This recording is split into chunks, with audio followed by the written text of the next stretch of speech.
जब यूरोप अंधेरे में डूबा हुआ था, जहां चर्च इल्म को हराम समझता था, जहां किताबें जलाना ईमान माना जाता था, उस वक्त मुसलमानों की दुनिया रोशनी में नहा रही थी।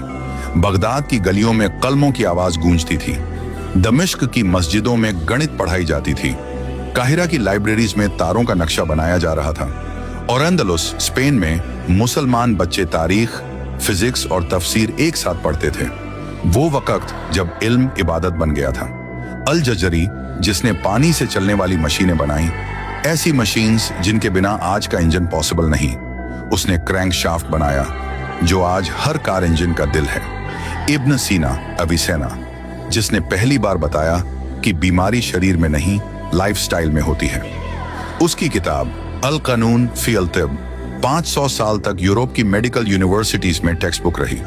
अल ख्वारिज़मी, जिसने अलजब्र से अलजीब्रा बनाया और पहली बार दुनिया को बताया कि नंबर्स सिर्फ गिनती नहीं, लॉजिक भी हैं। आज के एल्गोरिदम्स, एआई और कंप्यूटर्स उसी के सूत्रों से बने हैं। और इब्न अल हैथम, जिसने कहा रोशनी आंख में नहीं जाती, आंख रोशनी को समझती है। वो आज भी फादर ऑफ ऑप्टिक्स कहलाता है।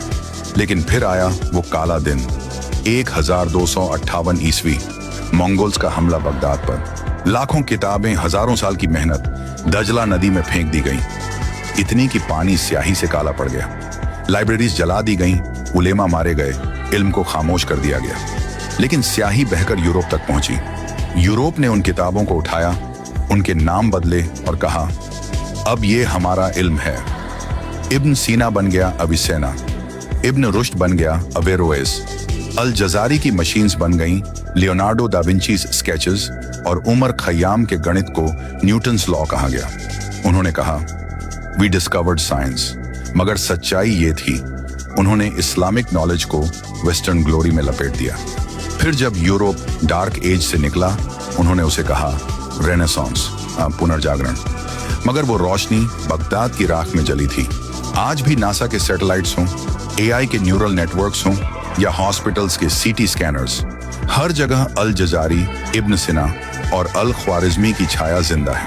बस फर्क इतना है, अब किताबों के कवर पर उनके नाम नहीं बल्कि वेस्टर्न नेम्स की मोहर लगी है। लेकिन सच्चाई मिटाई नहीं जा सकती। वो हर मशीन के गियर में घूम रही है, हर एल्गोरिदम की कैलकुलेशन में धड़क रही है, और हर रोशनी की किरण में चमक रही है, जो कहती है साइंस की रूह इस्लाम से निकली थी।